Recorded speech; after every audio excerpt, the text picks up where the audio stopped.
Back to the front.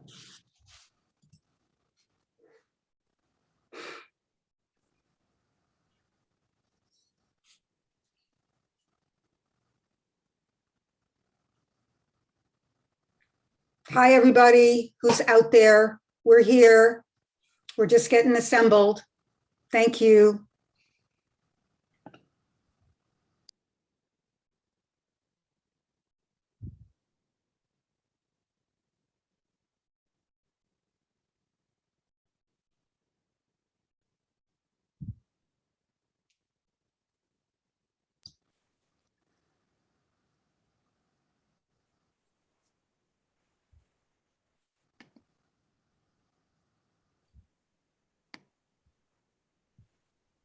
Welcome to the session, everybody. We're just waiting for folks to join. Thank you.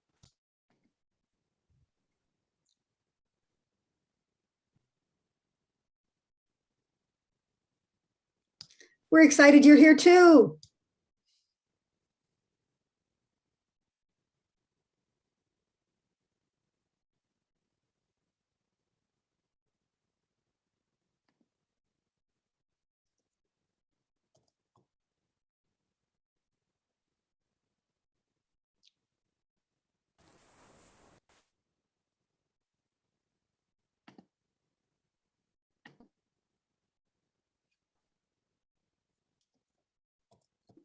Hello, everybody.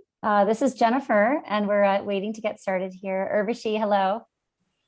I see you. Thank you. Hi. Hello. I'm so glad we could sort that out. Hello, everybody. You know, I want to be prompt here and start and open our session because I don't want to waste a single moment with this incredible group about this incredible work. So thank you, everybody, for joining us. I just want to give a little quick background. I'm Jennifer Brown. My pronouns are she, her, hers. And I've been a, oh my goodness, 20-year participant with the Out and Equal Workplace Summit. So this is a very special and sacred place for me and community for me. Someplace where I really literally grew into a practitioner in the diversity, equity, and inclusion space. So it's like coming home, and I wish we could all be in person and give that kind of love and community support that we always do with each other, but this will do. So if you don't know who I am, I'm Jennifer Brown. We are a DEI consulting firm, and I'm an author on the topic of inclusion. And I'm an out and proud LGBT owned business and woman owned business at Jennifer Brown Consulting. And you know, when someone brought this survey to me, and my friend Christelle, and I learned about it, I thought, my goodness, we are invisible. We don't know about ourselves and our community, and we don't know and therefore resource and celebrate and promote the diversity and the richness that exists within our community. And so I was elated to learn about this work that was going on. And immediately I said, we've got to get this in front of the audience at Out and Equal because it is so important. And we want as many responses as we possibly can get, because we have been until now invisible, and that has harmed and hampered our efforts to have influence, to protect ourselves, to resource ourselves, to ensure that we have the rights that we need, and you know, so much more that you will hear about today. So I hope you all join me in paying very close attention to the incredible work that's happened here, and that you will think about your institutions, your nonprofits, your advocacy activities, your small business, and what you can do to make sure you take the survey. And it's robust, so it takes a little while to finish it. Worth it. But also I would say, you know, pay attention to, and please feel free to ask this group questions, but we need to get this out. And we really do need to get it out to bigger audiences and more diverse audiences as well. So I'm really thinking about us as the, you know, Out and Equal workplace advocates focusing on workplace advocacy. Who are our extended networks that we can get this out to make sure that they stand up and they are counted. And I also want to let you all know there's another, as we say, bite at the apple with this. JBC, my company, will be doing a webinar October 25th at 2 p.m. Eastern. with this same wonderful group of architects and designers and advocates, just doing another deep dive into the survey, maybe perhaps sharing some of the initial findings, things like that. So please mark your calendars and we'll share some information on that in chat and also at the end of the webinar today. So with that, Jamie, Clark, Urvashi, I'm handing over to you. And everybody, this is your chance to interact with these amazing advocates, get your questions answered, bring your ideas for how we can get this into as many hands, hearts, and minds as possible. We really need to activate our networks to make sure that we can stand up and be counted as the incredible community that we are. So with that, Urvashi, I'll hand over to you. Thank you so much, Jennifer. I really want to thank you for being part of this and helping us get this together. I want to thank Crystal Cogneau for all your help in making this possible. And of course, Out and Equal, we're delighted to be here. And this community of people, we're just thrilled to be able to have this conversation. What we're going to do is, you have our bios.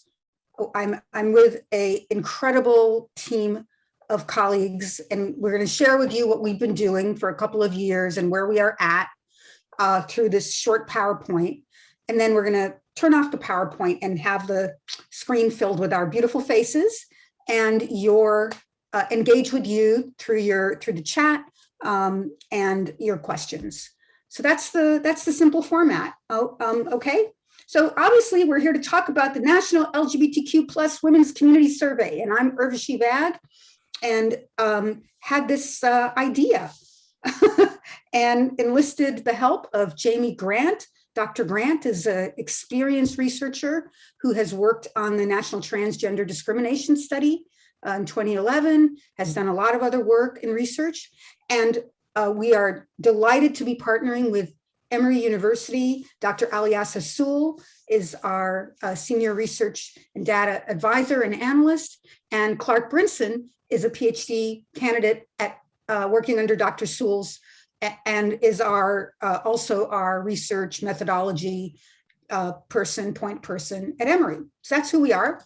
We're going to talk to you about the survey, the background, the political considerations that went into making it, a little bit about the research design and methodology, a little sneak preview, because it's still live in the field. It's far from done, but we're active. So why a survey? Why now? Why us, right? Well, as Jennifer said, LGBTQ women who partner with women are understudied. And this is the case for women in general. Research on women by the NIH is really tiny still. It's like something like less than 8% of all research. And we're understudied as a general category, and women of all kinds are understudied. And queer women, there are data samples that have been done. We thank all the researchers who have been doing this work. We applaud you. We are so grateful for that. Health studies and the workplace studies and the quality of life and family studies that people have been doing. The data are in small samples. They're often largely siloed, and we did not know of a community frame, a community-based survey. We also know that many of the samples that we've seen are largely white, and we know that our community is so varied and so wildly diverse by gender, sexuality, age, geography, race, ethnicity, background, family structure, you name it, there's a dyke in there somewhere. So we wanted to figure out a way to capture our beauty and plurality. The outcomes that we set out to achieve at the very start of conceptualizing this thing and talking to our community-based activists and researchers, which we spent a good year and a half, almost 2 years doing to build the survey questions and build momentum for this. We wanted to ensure that our lives, that queer women's lives, that it very broadly defined, lesbian, gay, bisexual, transgender, queer, intersex, asexual, gender non-binary, people's lives and needs are on our movement's agenda. We wanted to enable service organizations and other kinds of organizations to better serve and address our needs. We wanted to learn from the intersectional experience of our lives. We want to understand how gender, sexism, and misogyny impact our lives. And we want to replace myths with knowledge and identify areas where even more information is needed. So that's what we're aiming for through this. What were the challenges in setting this up? Well, I could spend a few hours over cups of coffee talking about how difficult it was to enlist funders to get behind this. It's surprising because there's a sturdy community of LGBTQ funders and foundations, but they don't have LGBTQ plus women on their agenda enough. And they're kind of, the L is kind of taken for granted. And the L is very narrowly defined by them, not plurally defined and inclusively defined in the way that we are. So it took a lot of effort and a lot of conversations ended with, well, do we really need this? And, I don't know. And I'm not sure this fits into our priorities. And I'm like, and this was sometimes from feminist foundations too, non-LGBT foundations that focus on women. So, and then we didn't have a clear organizational home for this study. There's a tiny number of LGBTQ women's organizations, as you all know. They're doing good work, National Center for Lesbian Rights, doing litigation and legal and policy work, the Estrella National Lesbian Foundation, which does great work around philanthropy and donating to groups that serve queer women and trans people. Oh God, I keep slipping ahead. I'm sorry. I'm so excited. And then of course, LPAC, the political organization. But we did find that there was excitement about this study, and that's what we also want to share with you. So we launched in July, meaning that we spent all this time last year and even the year before consulting and doing workshops and inviting input. And we put the survey together with our partners at Emory. We went it through the institutional review board there and got it approved, and we launched. We've had actually over 6,400 submitted to date as of today. There's 112 community partners. You can go to our website, lgbtqwomensurvey.org, and you can see who's signed on. And our aim is not just the biggest sample, but a historic sample. We see this as a first step, not the final word on everything that needs to be known, but like something massive that will tell us a lot of information. I'll tell you, putting that survey together, and Jamie can laugh about it now, when we first sat down, and Clark and Jamie and Dr. Sewell and Dr. Sutherland, we have a number of PhDs working on this. I'm just a nobody, but they're all pretty smart. And we had 600 questions. And it was like, oh yeah, it would take people a week to answer them. We did prune it down to a robust 170, and it takes people a long time, 40 minutes. But we set up the survey so that you can take it and you have a week to complete it.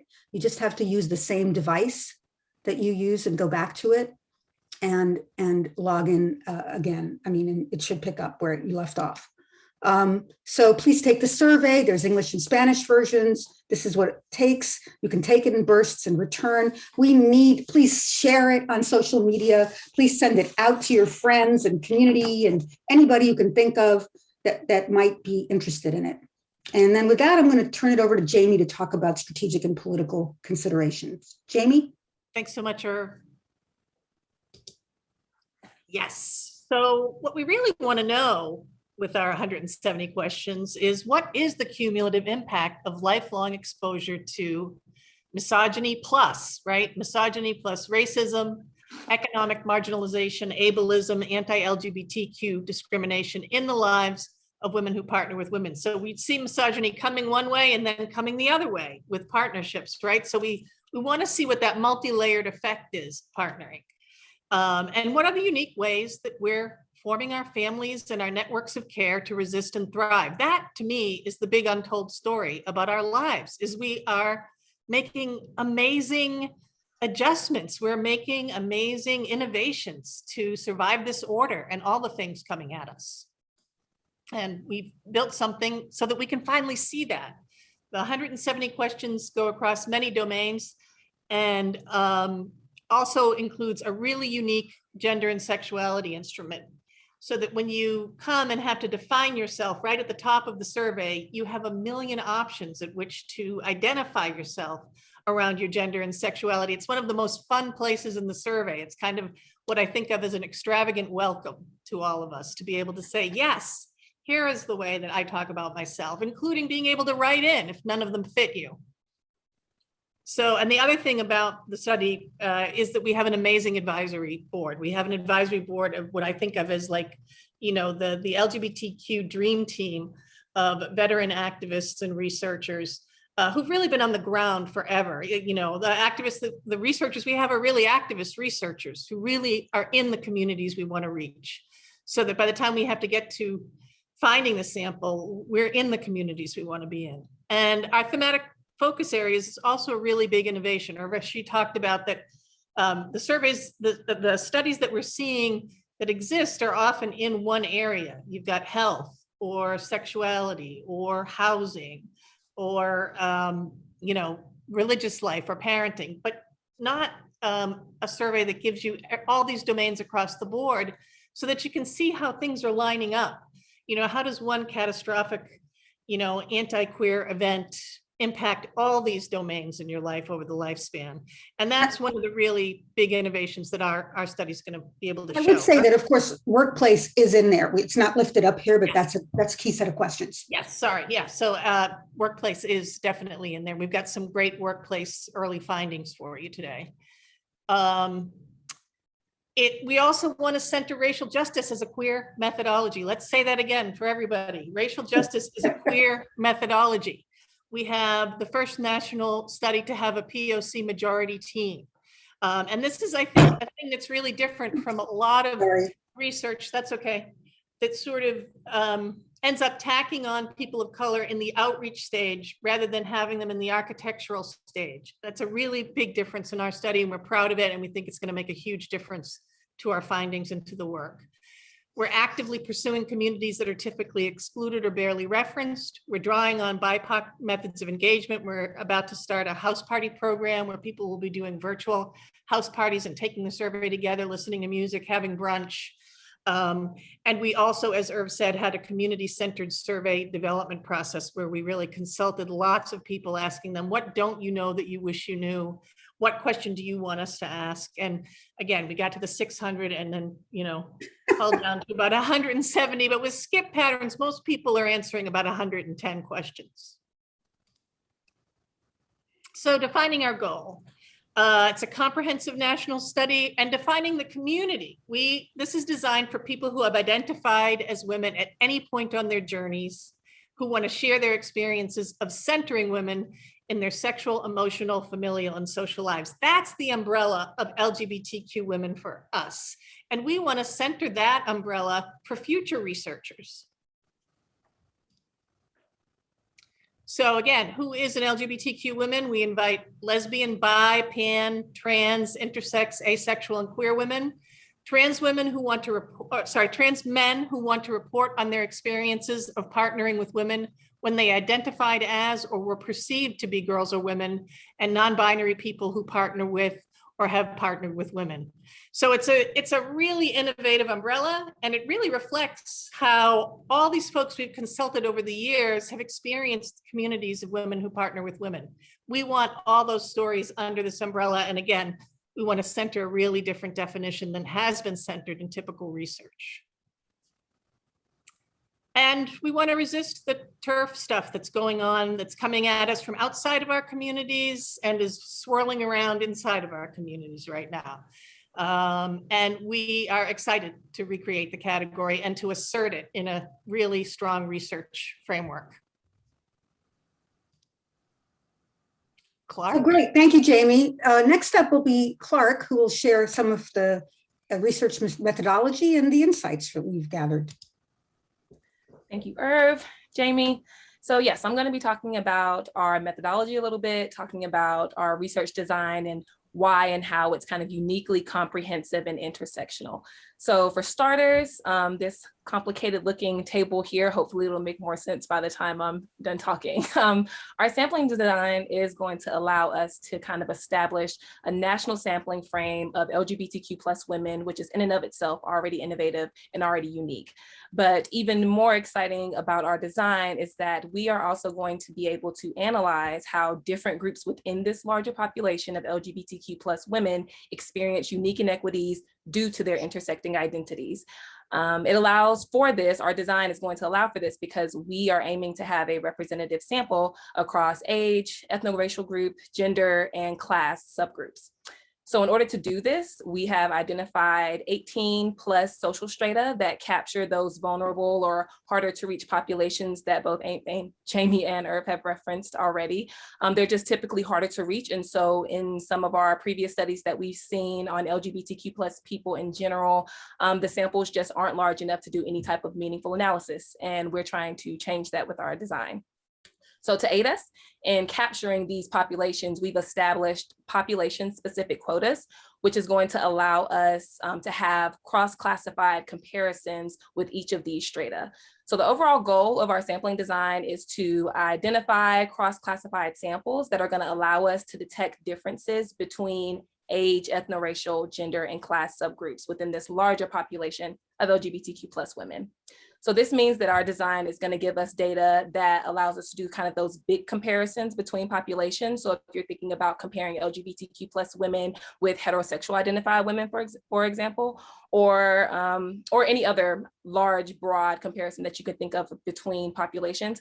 But it's also going to allow us to make those within group populations. And like I've been saying, that's what's been missing in our previous studies and the previous research. So within this data set, we are going to be able to do things like compare the experiences of Latinx LGBTQ plus women compared to Black LGBTQ plus women, or compare the experiences of older versus younger LGBTQ plus women. So the sample sizes that we're going to need in order to make these kind of within group comparisons possible is at least 500 per strata. And I'm going to go over, I know I keep talking about these stratas, I'm going to go over them in detail in a moment. But it's these numbers, this at least 500 respondents per sample. These are the kind of numbers that are going to allow us to make claims and about our findings that are actually legitimate. These are the sample sizes that are needed that are going to be able to allow us to legitimately draw national level. And that's why we need your help, because we need your help. We got to get there. So yes, so as I said earlier, we've identified these 18 plus social strata that are either vulnerable or red populations amongst LGBTQ plus women. And so because of this, they're just typically harder to reach. So the 18 strata are organized into 4 main groups. It's age, ethno-racial group, class or economic group, and gender. So as you can see in the table, in our age category, we are making sure to capture a healthy sample of 65-year-old and older respondents so that we have a representative sample in regards to age. In our ethno-racial category, we're making sure to capture a healthy sample of immigrants, Latinx respondents, Asian respondents, Black respondents, multiracial respondents, and then also a few harder to reach ethnic groups. Those are, oh, sorry, there we go. Those are going to include, they're not listed here, but they're reservation-bound Native populations, Filipino populations, and Puerto Ricans. In our economic strata, it's actually broken down into 2 categories. So we have one category that's targeting the extremely disadvantaged and one that's targeting the extremely advantaged.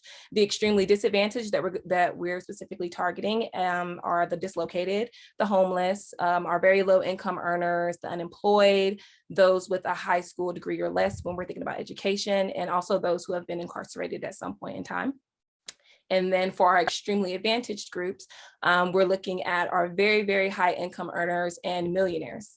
Our last category of gender is helping us to track our trans feminine respondents, our non-binary respondents, and our trans men respondents who are formally identified as women. So yes, this data, as Irv said, the IRB and everything of that nature was submitted through Emory. So the project lives at Emory, the data lives at Emory, but will be publicly accessible for other scholars and researchers to use. We've been in the field for a few months now, and we have come across both some interesting findings, unexpected findings, and a few hiccups as well. Right now, in regards to obstacles, we're dealing with our response rates and kind of the sizable number of refusals that we're seeing in some of our key ethno-racial and economic groups. But on the other hand, we have met our quotas for some of our groups, some of our stratas. Those include older women, non-binary folks, the unemployed, and those living in extreme poverty. So moving forward, what we're going to be primarily focusing on is enhancing the capacity for those with in-group comparisons in the remaining groups where the quotas have not been met just yet. So you want to preface this one? Yeah, sure, go ahead. All right. So well, I want to preface it by saying, we're going to give you a sneak preview. Please do not hold us to this, because we are in the field. This numbers are going to change, but we thought it'd be fun to share with you what we've learned, what we see from the data right now, without, cross tabs or anything like that being done. Yeah, so in regards to job benefits overall, we're seeing that a little over 50% of our sample, a little over the majority, are working at jobs that do not offer any kind of retirement benefits whatsoever. This is something that's really important to think about as we're considering or thinking about what it looks like to age in general, and then what it looks like to age as an LGBTQ plus woman, what kind of support networks and social networks are available to you as aid as you get older. And then in regards to workplace experiences, we're seeing so far that almost half of our sample has at some point hidden their sexuality in the workplace in order to avoid discrimination. And about a quarter of our sample has at some point dressed differently or hid their partner also at the workplace as a way to hide their sexuality and avoid discrimination. So what I personally think we can glean from just those few bits of information is that despite kind of these amazing progresses that we've been seeing for LGBTQ plus people, especially in the legal arena, there are still a lot of work that we have to do. There are still ways that we can be working to improve the everyday lives and experiences of LGBTQ plus women. So that was really our presentation, and we had some questions that we can kick this off with for ourselves, but we also want to hear your questions and reactions to this.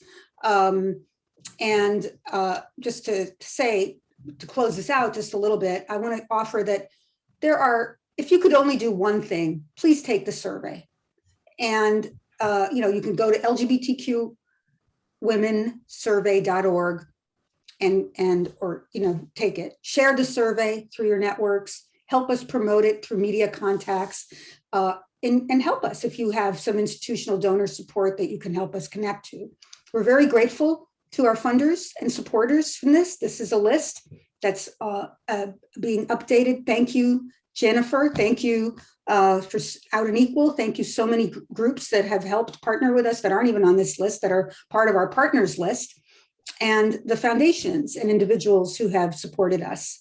Like I said, when we started, one of the first grants we got was $5,000 that helped us for a good 6 months from Grindr for Equality.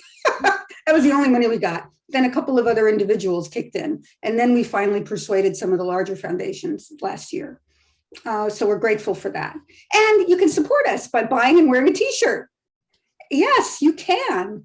So, I think Crystal will put it in the chat, and you can order it on demand, and we will be delighted to get that to you and use the funds for supporting the survey in true lesbo grassroots fashion. And it's always got to be about a t-shirt. I wanted, baseball caps, but we'll see. Scan, there's a QR code that you can scan. Again, use the same device because it'll take you a few minutes to do it. But it's doable, and we'd love you to take the survey. And that's it. So I'm going to stop sharing and come back on screen with everybody. And we do have a question. Great. Which is, are we looking at variations in data by state and region? People are curious about trends in liberal versus conservative areas. Any surprises? We haven't done any analysis that way, but let's talk about possibility for regional analysis. Clark, you want to take that methodologically? Yeah, sure. So we aren't tracking specifically state or region, we've actually kind of made it a little bit more flexible because we're tracking zip code. So we'll have to, of course, do that analysis to transfer these zip codes over into states and, figure out what's happening. But so far, we have seen that we do have a representative sample in terms of region and in terms of states. So where you see states that have higher populations of LGBTQ plus people, we are seeing that those are where we're getting majority of our respondents in our sample as well. So they are comparable. But yeah, we haven't yet done any analysis on what kind of these states are looking like in comparison to each other in liberal versus conservative areas. Our plan is absolutely to issue, I want to issue state by state sort of almost fact sheets based on whatever data we collect. We'd like to get 50 state participation. I think we will. And we'll share state by state fact sheets. Of course, we'll do a comprehensive report. And then we would like to do perhaps thematic reports like about parenting or about workplace issues or about experiences with the health system and sort of almost like briefs that can pull out aspects of the data and go deeper with that. And it's our hope that the data set will be a resource for tons of graduate students and scholars at organizations and at universities that want to do more analysis. Emory is set up as a major research institution. We'll set up protocols about the data because there have to be. And by the way, all the data is anonymous. To the point where it's annoying because we could have, we were trying to figure out, what about all the people who partially complete the survey? Can we ping them? No, we can't. we don't track their emails. So we can't ping them and say, hey, you partially completed, please finish. So it's good. There's a lot of, we protected the confidentiality of our participants in a very serious way. I think what you're saying, Irv, about future research, though, is so important. When we did the 2 national transgender discrimination surveys, we ended up creating databases that helped a lot of trans people get PhDs off of that data and to start massive new inquiries. There's a longitudinal study of trans men at Fenway that you could trace back to this. And it was the first federal money given for a longitudinal study of trans men because of those surveys. So that's the kind of thing we really want to jumpstart. And one of the great things about doing it across all these domains is that researchers can grab onto what their specialties are and really build. We're hoping those drama numbers will be the thing that you need to make the case for your next big research project. And I see that somebody asked about global versus US. It's a great question.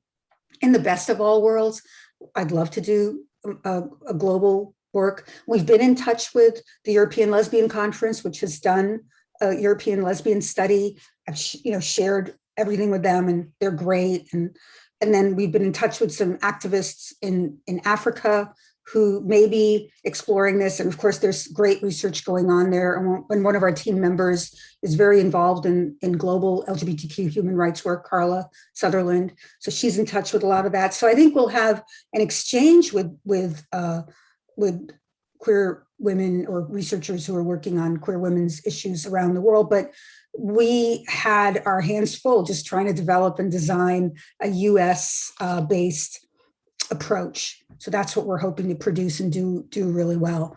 And Clark, one question is, how is the trans participation so far around people identifying as trans in the survey?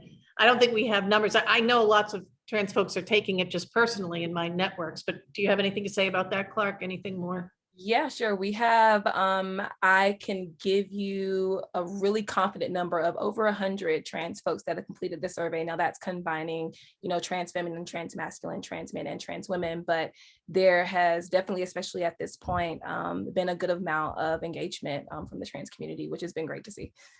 And then, of course, there's non-binary as another category. A whole other category, yeah. And that's a robust category as well. Somebody asked, what's the target sample size? And, we're hoping, like, I think Aliasa, Dr. Sewell said something like the dream was 24,000, right? So we're about a quarter of the way there. but I think, and we had anticipated keeping the survey live for about 6 months in the field. So we're just a couple of months into it. And as one of our advisory board members said to us, you know what? If we don't have the sample size, go longer, go for 7, go for 8 months, keep doing the organizing and the marketing and the promotions to the community, because you have to repeat the message to the community to get it like through. We don't have the ad budget of Coca-Cola, so we're not able to do, to flood the zone like that. And we're relying on a lot of grassroots organizations. We're relying on, great partners like you all. We're relying on individual networks and kind of the lesbian, buzz. We're going to be launching a lot of campaigns this fall with, we're hoping to work through party promoters and, to use a diverse set of people to broadcast on their platforms about the existence of the survey and get it in the consciousness of people and get people comfortable with the idea of taking this rather long and personal survey. So I think the deadline in some ways is self-imposed because we also feel a sense of urgency. We have a friendly, hospitable administration, so we want to produce the results in a way that advocates can take forward and use at the state and local level as well as at the national level. So I don't think any of us intends for us to be here at next year's conference saying, oh, we're still in the field, but we're not going to do that. But I think, if we don't get to where we want to be by mid-December, we may extend. But our real hope is that, our plan was that we wanted to come back at the end of January at Creating Change and have some preliminary stuff to share to the community there, and then continue to roll it out through convenings and webinars and conferences and media and, write-ups and get the word out. So that's your question about the target sample size and time frame. I have a question. I'm seeing who is the artist? There's some compliments coming in for the artist of the. The artist is a design firm in San Francisco. Amy Merrill is her name, and it's Eyes Open Design that worked with us to develop the logo and the look for the survey. So yeah, it was a collaborative. It probably felt like we were an annoying client, but they were wonderful. We're like, well, it's got to be represented. Well, it doesn't have enough of this. Well, processing. What about women with disabilities? Well, how to represent this part of our community. So it was a process. I love it.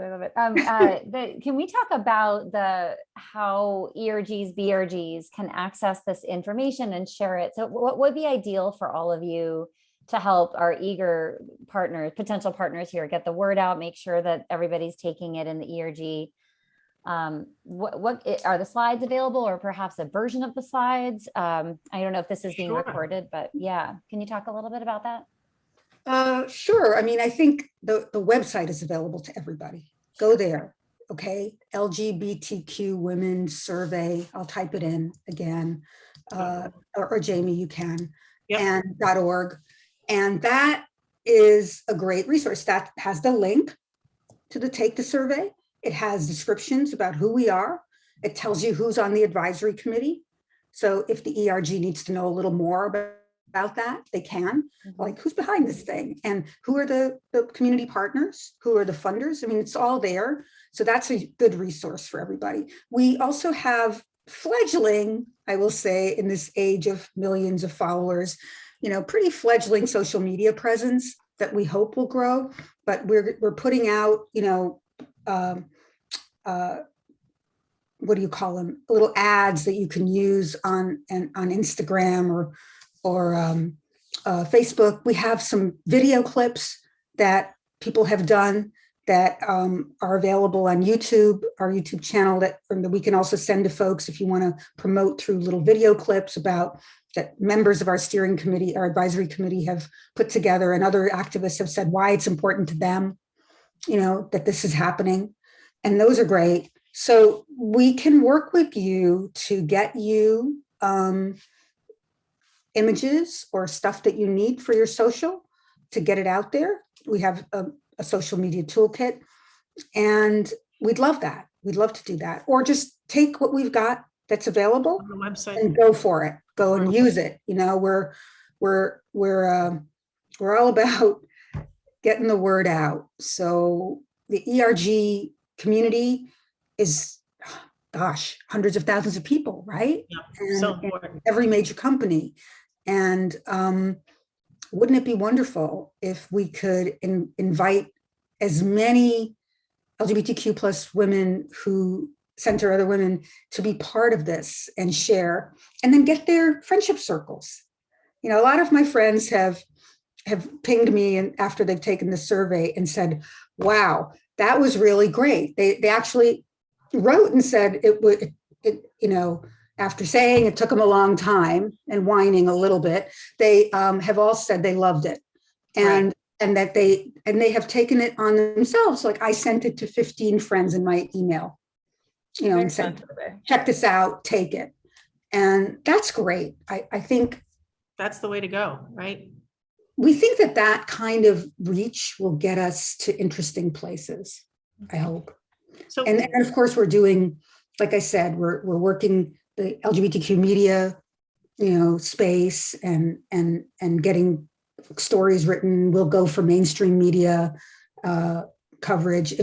By the way, if anybody, obviously, I think they'll be more interested in the findings, but we actually think the story of this thing is kind of cool itself. It's such it's a wonderful thing. So Irv, what you're sharing there made me think about was everybody who has taken it and has talked to me has also said things like, oh, I've never been able to share these things about my family before. I've never been able to talk about myself this way before.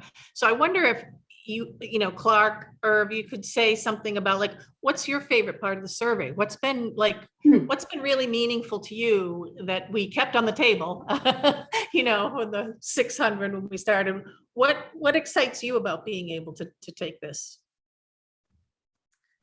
I think for me, it's exactly what you said, honestly. It's in the way the language that is used, the way that things are worded, it feels like it's for us. I've never had a survey that I felt like really captured questions that were genuinely reflexive of my life, something that would be relevant to my life. We have really interesting sections about personal lives and social lives and what our personal relationships look like, what we prefer, all sorts of things that just can be so eye-opening for you as well. I feel like I have had so many interesting conversations with my partner from questions in this survey, because I'm like, oh, I never thought to think about what I like best in this regard. I've never thought to think about what I like most about being a queer woman.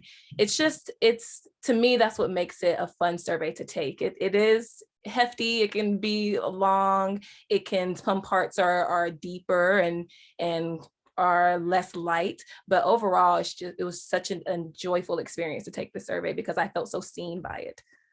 Yeah, and I share that. I mean, when you put something like this together, it's the sausage factory experience, and you just think, oh, I'm never going to eat the sausage again. So like, I thought to myself when we finished it and got it to the programmers to program it, I'm never going to do another survey in my life. But I'm really excited. I'm already thinking with Aliasa about, those questions we left on the cutting floor actually would make an interesting survey of a different kind, of a different subpopulation of queer women. So I'm excited about the economic security questions and the varieties of them. And because, we have a lot of anecdotal information and some data about the fact that women make less, and that women have less fewer assets and are less wealthy and are more represented in low income and poor parts of our society. And indeed, the early data are showing this to be true. We're going to verify the larger finding. I mean, Williams Institute estimates that generally like over 21% of our community lives in poverty. It's huge. And within that, we're going to be able to explore a little bit about women. And I think we're going to be surprised that it's women of all colors and women of all kinds and ages who are living on modest means. And so one of the impacts of that, and what excites me about focusing on things like economic security or health or experiences of violence and discrimination, is that what do you do about it?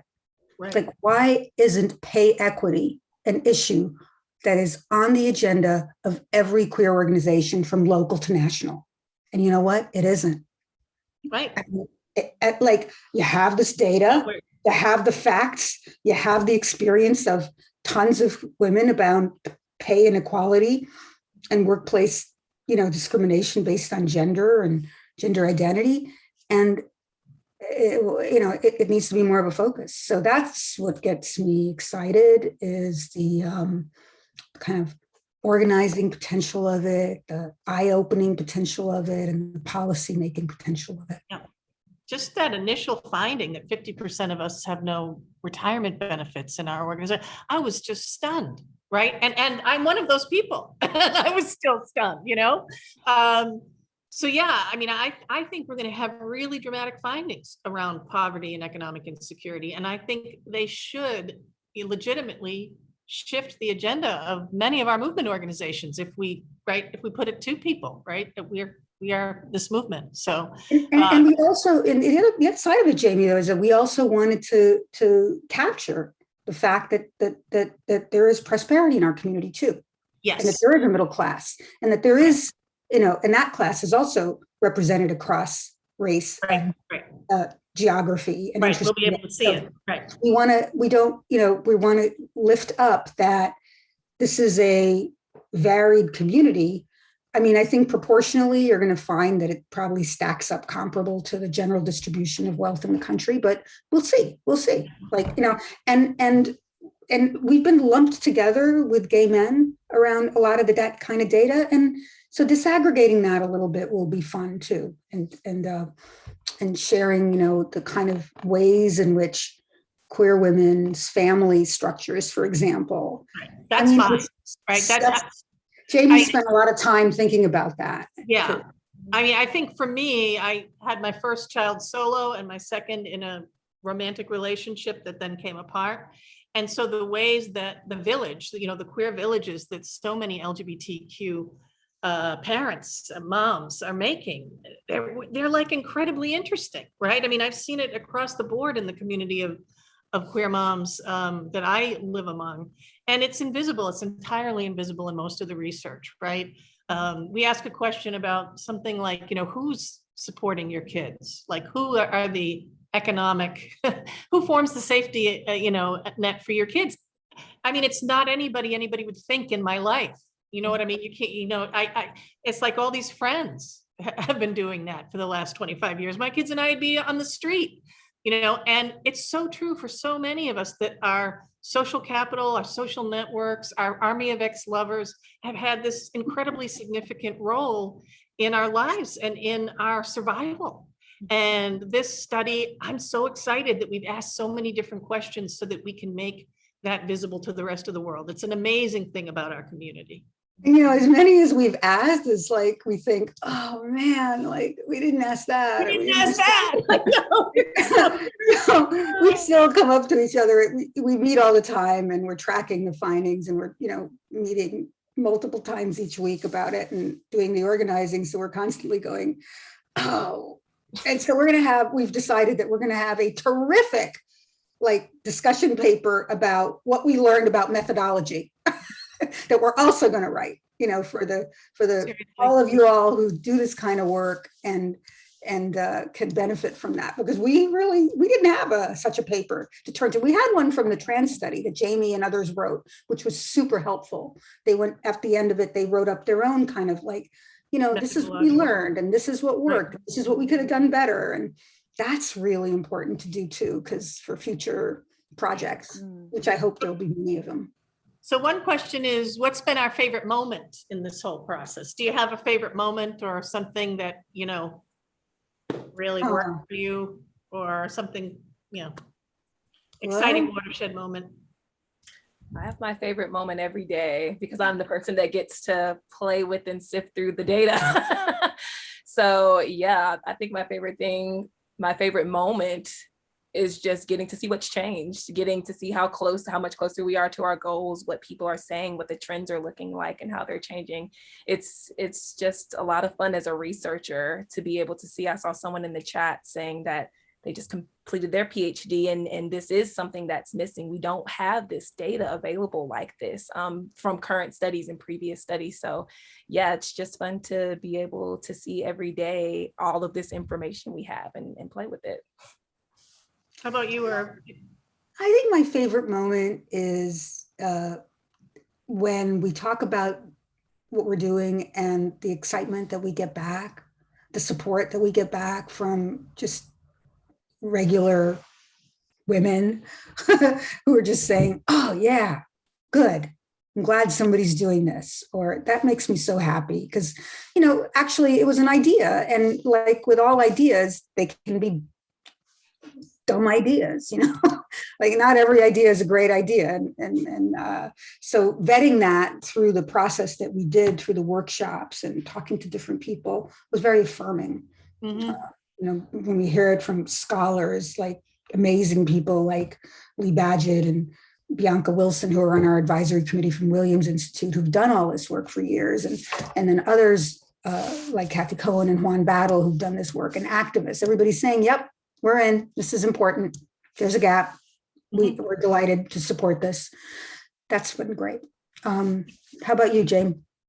Well, I am thinking similarly, which is that, you and I were talking for like a year. And again, all the funders were like, LGBTQ women, man, we don't even have a lane for that. And it was like,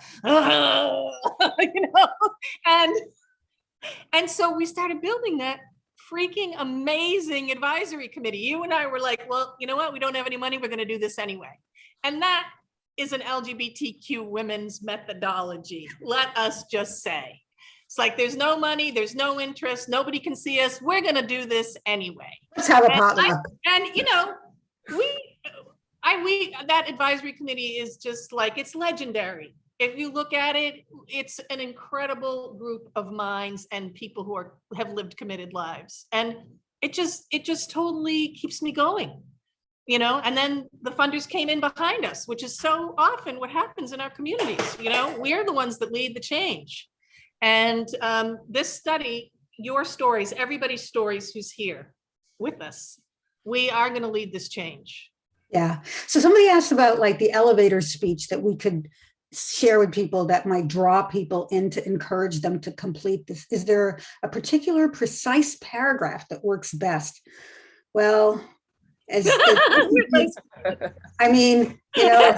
have to say I am so long-winded that I'm not probably the best elevator speech person. Kate, my partner, is always going, shorten it, shorten it. But I would say this.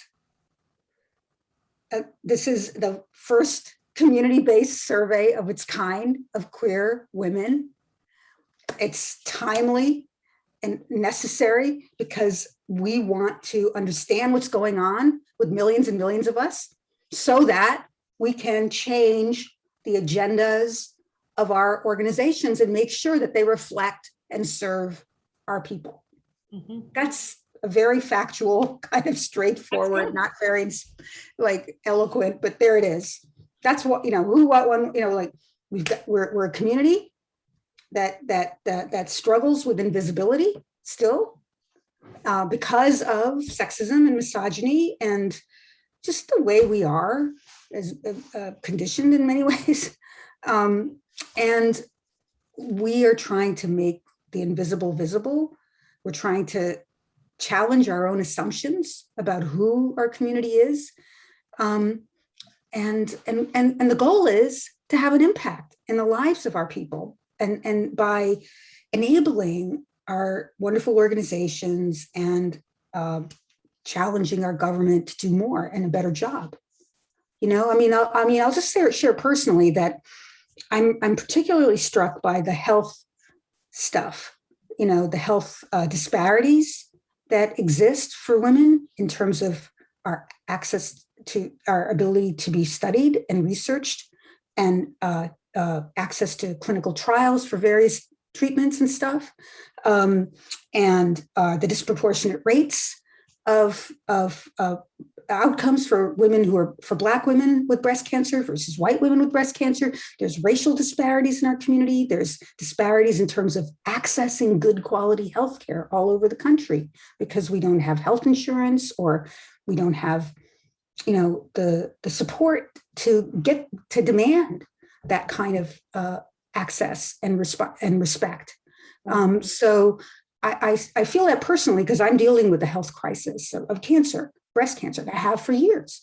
So I feel, particularly struck by that. And there's no excuse for it. Again, like I said, there's no excuse for our movement not having pay equity on the agenda.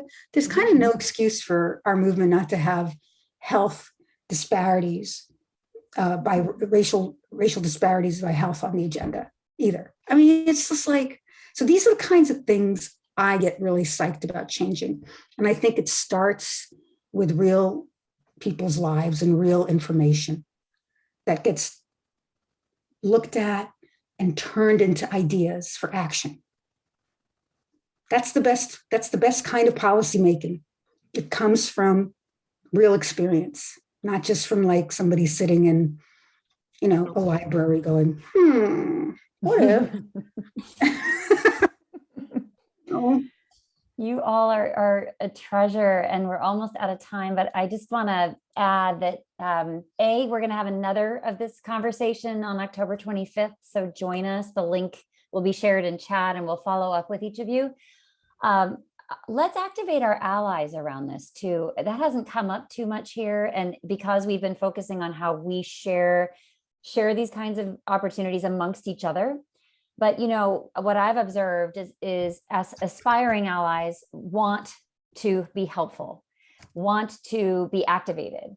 And this is such an incredible and an easy ask, I think, for those cisgender men, gay men, our straight allies, are thinking more broadly about who might have and has LGBTQ plus women in their network and in their world.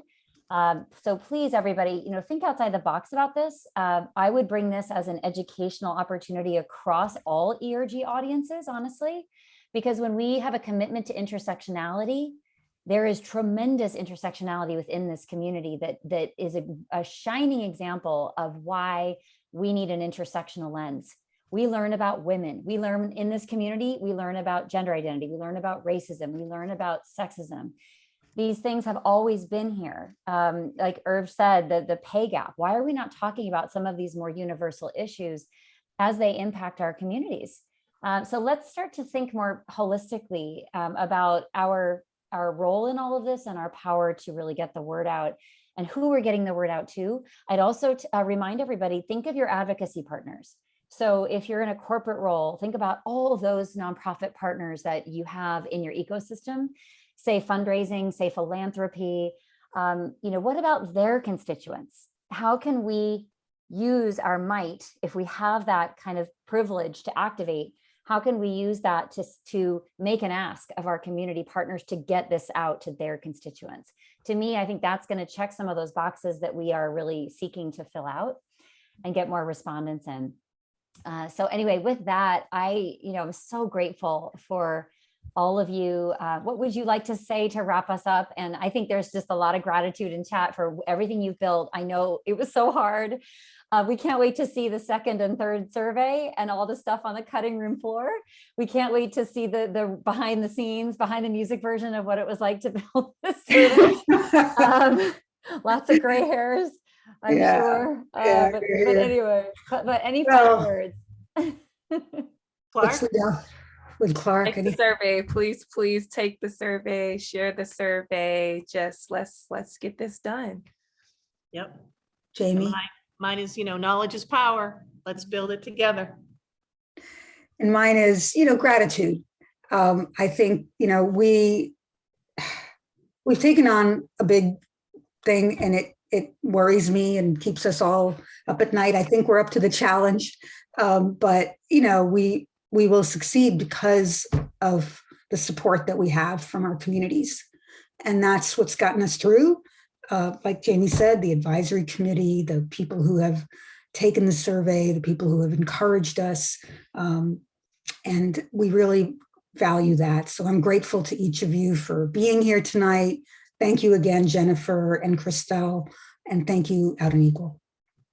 Thank you, everybody. Go take the survey. Thank you for coming. Thanks, everybody. Stay safe. Good night. Bye, y'all.